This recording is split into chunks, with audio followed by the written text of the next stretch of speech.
বাওয়ালি রাজবাড়ি কলকাতা থেকে মাত্র 2.5 ঘন্টার দূরত্বেই রয়েছে এই বিশাল আকার রাজবাড়ি। বিশাল বড় দালান, আসবাবপত্র, বাগান, বিনোদন, আতিথেয়তা, রাজকীয় ব্যবস্থা, সবকিছু নিয়েই যেন এক রাজার দেশ, রাজার বেশে। দেখতে থাকো, আশা করি তোমাদের আজকের ভিডিওটা ভালো লাগবে। নমস্কার বন্ধুরা, আমি সৃজা, তোমাদের সবাইকে আমার বং ট্রাভেলার চ্যানেলে স্বাগত। আজকে রেডি হয়ে গেছি একটা রাজবাড়িতে যাব বলে, বাওয়ালি রাজবাড়ি। বর্তমানে সেলিব্রিটিদের স্বপ্নের বিয়ের আসর বসে এখানে। প্রচুর সিনেমা, সিরিয়াল, ওয়েব সিরিজের শুটিংও হয় এখানে। এই রাজবাড়ির ইতিহাস, কোথায় অবস্থিত, কিভাবে যেতে হয়, কিভাবে বুক করতে হয়, সবকিছু শেয়ার করব আজকের এই ভিডিওতে। সঙ্গে থাকো, সাথে থাকো, দেখতে থাকো বাওয়ালি রাজবাড়ি। যদি আমার চ্যানেলটি ভালো লাগে সাবস্ক্রাইব করতে পারো। যারা অলরেডি আমার চ্যানেলটি সাবস্ক্রাইব করেছো তাদেরকে অনেক ধন্যবাদ। তাহলে চলো সময় নষ্ট না করে বেরিয়ে পড়া যাক। প্রথমেই বলি বাওয়ালি রাজবাড়ি কিভাবে যাবে। শিয়ালদা থেকে সাউথ সেকশনের বজবজ লোকাল ধরতে হবে। নামতে হবে বজবজ রেল স্টেশনে। মোটামুটি 1 ঘন্টা লাগবে। স্টেশনে নেমে অটো রিজার্ভ করে যেতে হবে বাওয়ালি রাজবাড়ি। 2টো অটো চেঞ্জ করে যাওয়া যায়, কিন্তু যেহেতু আমরা চিনতাম না সেজন্য রিজার্ভ করে নিয়েছিলাম। মোটামুটি 45 মিনিট লাগবে। তারপর পৌঁছে যাবে এই রাজকীয় রাজবাড়িতে।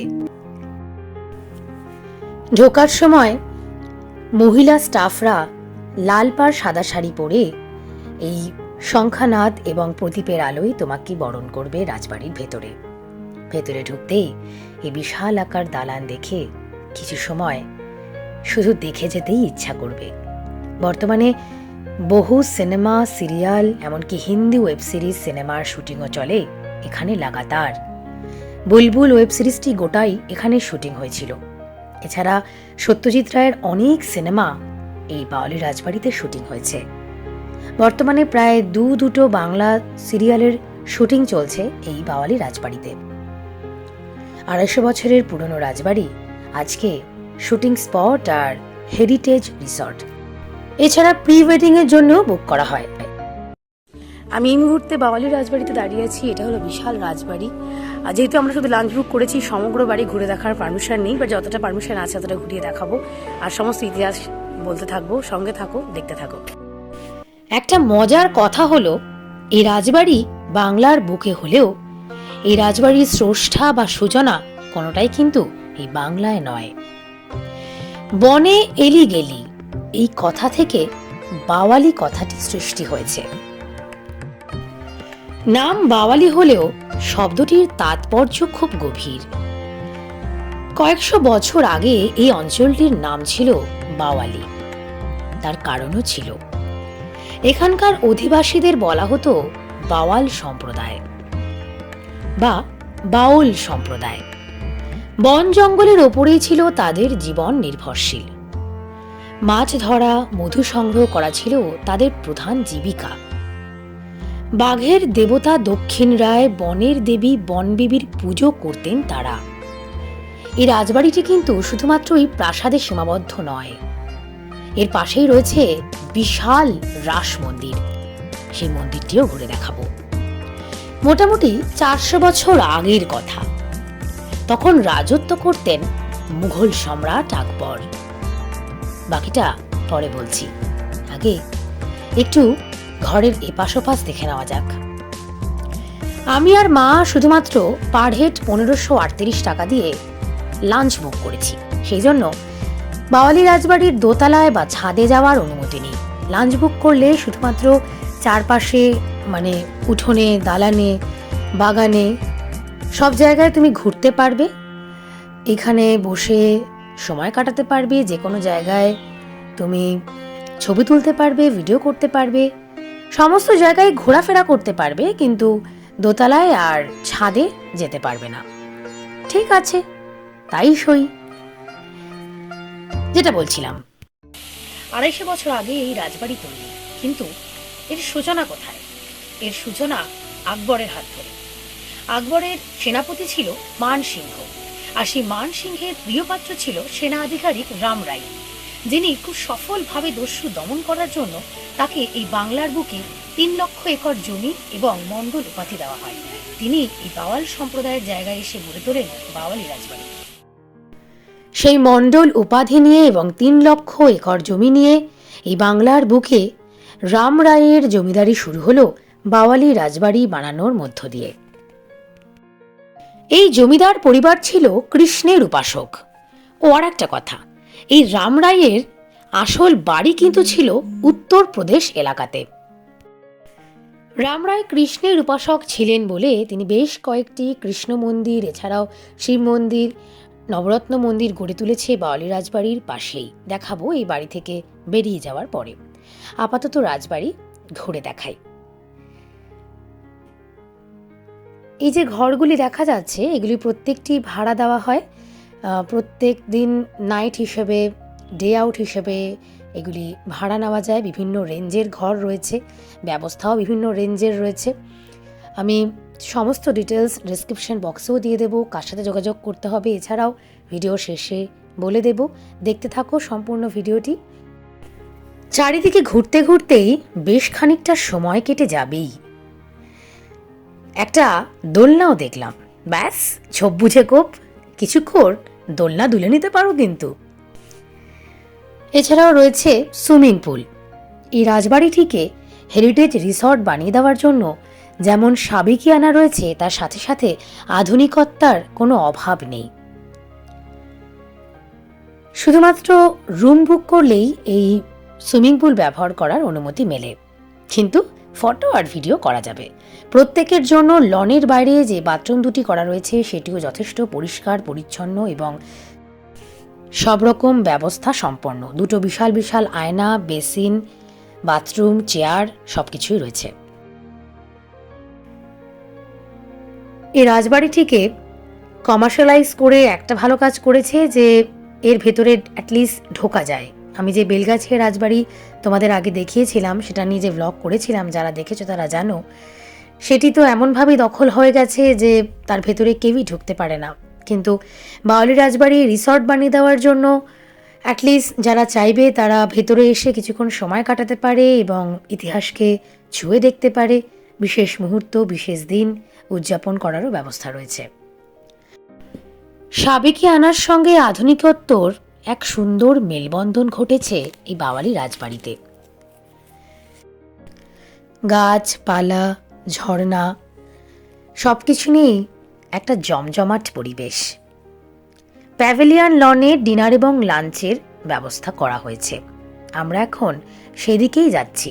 দুপুর 1টা থেকে লাঞ্চ টাইম শুরু। যখন প্রথম এই রাজবাড়িতে ঢুকেছিলাম তখন আমাদের লেবুর জল দিয়ে ওয়েলকাম জানানো হয়েছিল। সেটিকে ওয়েলকাম ড্রিঙ্কস হিসেবে কাউন্ট করা হয়, যেটার অ্যামাউন্ট চার্জ করা হয় না। এছাড়াও এই রাজবাড়িতে 4 রকমের রুম রয়েছে। Classic heritage rooms, জমিনদারি junior sweet, royal sweet এবং ডাক বাংলো। যদি কখনো এই বাড়ির ভেতরে থাকতে পারি অবশ্যই তোমাদের সেই ঘরগুলি ঘুরে দেখাবো। চলে এসেছি খাবার জায়গায়। সম্পূর্ণ খাবার পরিবেশন করা হয় মাটির পাত্রে। সাধারণ জল এবং মিনারেল জল, দুরকম জলই পরিবেশন করার ব্যবস্থা রয়েছে। তুমি কোনটা চাও সেটা তোমাকে জানিয়ে দিতে হবে। দুটো চেয়ার দেখে আমি আর মা বসে পড়লাম। একজন এসে জিজ্ঞেস করলো যে ভেজ না নন ভেজ।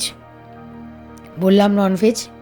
তারপরে শুরু হয়ে গেল একটার পর একটা আইটেম পরিবেশন। চলো তোমাদের দেখিয়ে দিই রাজকীয় লাঞ্চ কেমন ছিল। প্রথমে জল দিয়ে গেল, তারপর সাথে ভাত, আলুর দম, ডাল, শুক্তো, ঝুরি ঝুরি আলু ভাজা, বেগুনি, স্যালাড, লেবু। একটি মাটির পাত্রের উপরে কলাপাতা বিছিয়ে খাবার পরিবেশন করা হয়। তারপর এলো কচু চিংড়ি, চিকেন, ভেটকি মাছের পাতুরি। বলাই বাহুল্য খাবারগুলো যথেষ্ট সুস্বাদু ছিল। লুচি, শেষে চাটনি, সাথে পাঁপড়। এছাড়াও মিষ্টান্নের মধ্যে রয়েছে দই, রসগোল্লা এবং সন্দেশ। সব শেষে রয়েছে অবশ্যই পান। পান খেয়ে বাকি বিল মিটিয়ে আমরা আবার একটু হাঁটতে বেরোলাম, কারণ যে পরিমাণ খেয়ে ফেলেছি একটু হাঁটাহাঁটি না করলে সে খাবার হজম হবে না। মোটামুটি 4টে পর্যন্ত টাইম থাকে, আর যদি ইভিনিং স্ন্যাক্স নাও তাহলে সন্ধ্যে 6টা অবধি। এটি আমাদের বাড়ি থেকে অনেক দূর, তাই 3টে নাগাদই বেরিয়ে যাব ঠিক করেছিলাম। চারিদিকে নানান পুরনো স্ট্রাকচারের আসবাবপত্র, ঘর বাড়ি দেয়াল সব কিছু চোখে পড়বে, এবং প্রত্যেকটি জায়গাতেই ঘুরে বসে ছবি তুলে সব রকমভাবেই উপভোগ করতে পারবে। কেউ বাধা দেওয়ার নেই, কেউ বারণ করার নেই।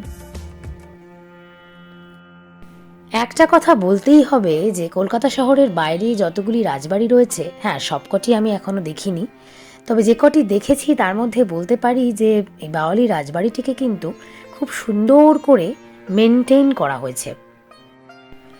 সন্ধেবেলা যখন সমস্ত রাজবাড়িতে আলো জ্বলে ওঠে তখন নিশ্চয়ই আরও সুন্দর লাগে। দেখা হলো না এবার, পরের বার দেখার চেষ্টা করব। এছাড়াও ক্লাসিক্যাল ডান্স, নানা রকম কালচারাল প্রোগ্রামও হয় সন্ধেবেলায়। বাওয়ালি রাজবাড়িতে আসতে চাইলে 9073312000 এই নাম্বারে ফোন করে যোগাযোগ করতে হবে এবং বুকিং করতে হবে। শুধু লাঞ্চ করতে চাইলে পার হেড 1538 টাকা, সময়সীমা দুপুর 12:30 থেকে বিকেল 4টে অবধি। আর লাঞ্চের সাথে ইভিনিং স্ন্যাক্স নিলে পার হেড 2360 টাকা, এবং সময়সীমা দুপুর 12:30 থেকে সন্ধে 6টা। এবং রুম নিতে চাইলে 5500, 8000, 10,000 নানান অ্যামাউন্টের রুম রয়েছে। মোটামুটি বাওয়ালি রাজবাড়ি ঘোরা শেষ, চলো এবার বাইরে মন্দিরটা তোমাদের দেখিয়ে আনি। রামরায়ের সম্পূর্ণ নাম ছিল বাসুদেব রামরায়। তিনি কৃষ্ণের উপাসক ছিলেন। বাওয়ালিতে তারা স্থাপন করেছিলেন বেশ কয়েকটি মন্দির। সম্ভবত 1772 সালে গড়ে ওঠে শ্রী শ্রী রাধাকান্ত জিউর মন্দির। শ্রী শ্রী গোপীনাথ মন্দির প্রতিষ্ঠিত হয় 1799 সালে। এছাড়াও রয়েছে নবরত্ন মন্দির, দ্বাদশ শিব মন্দির। প্রত্যেকটি মন্দিরেই প্রাচীনতার ছাপ স্পষ্ট। এই সম্পূর্ণ মন্দির চত্বর জুড়েই ছিল বাওয়ালি রাজবাড়ি, সেই সময়কার মন্দির, কৃষ্ণ মন্দির। এখন নতুন করে আবার এই অংশটাকে সংস্কার করা হচ্ছে। এই যে এখানে রাসের সময়, দোলের সময় খুব বড় মেলা বসে। প্রায় অনেকটা মন্দিরই সংস্কারের কাজ সম্পন্ন হয়ে গেছে। 250 বছরের ভুলে যাওয়া ইতিহাস বুকে নিয়ে দাঁড়িয়ে রয়েছে এই বাওয়ালি রাজবাড়ির মন্দির চত্বর। রাজবাড়ি রিসর্ট হয়ে গেছে, তার চাকচিক্য বেড়েছে, কিন্তু তার পাশে এই মন্দিরটি সেই পুরনো দিনের কথা আজও বলে। আজকে আমার আর মায়ের বাওয়ালি রাজবাড়ি ঘোরা এখানেই শেষ হলো। আশা করি তোমাদেরও খুব ভালো লেগেছে। যদি বাওয়ালি রাজবাড়ি আসো, এই মন্দির চত্বর না ঘুরে কিন্তু একদম যাবে না। খুবই সুন্দর লাগবে বাওয়ালি রাজবাড়ি, সারাটা দিন খুব সুন্দর করে কাটলো আমাদের। আশা করি তোমাদেরও। আর যদি আমার ভিডিওগুলি ভালো লাগে, লাইক করো, সাবস্ক্রাইব করো, কমেন্ট করো। ডিসক্রিপশন বক্সে এই রাজবাড়ির বুকিং সম্পর্কে সমস্ত তথ্য দেওয়া আছে, ডিসক্রিপশন বক্স চেক করতে পারো। আজকে এখানেই শেষ করছি, নমস্কার। যেতে যেতে প্রতিদিনের মতো ফটো অ্যালবাম রেখে গেলাম, দেখো হয়তো ভালো লাগবে। আর এই ভিডিওটি কেমন লাগলো আমাকে অবশ্যই কমেন্ট করে জানিও, লাইক করো, যদি মন চায় সাবস্ক্রাইব করো, আর ছড়িয়ে দাও পরিজনদের মধ্যে বাংলার ইতিহাসকে। আজকে চলি, টাটা।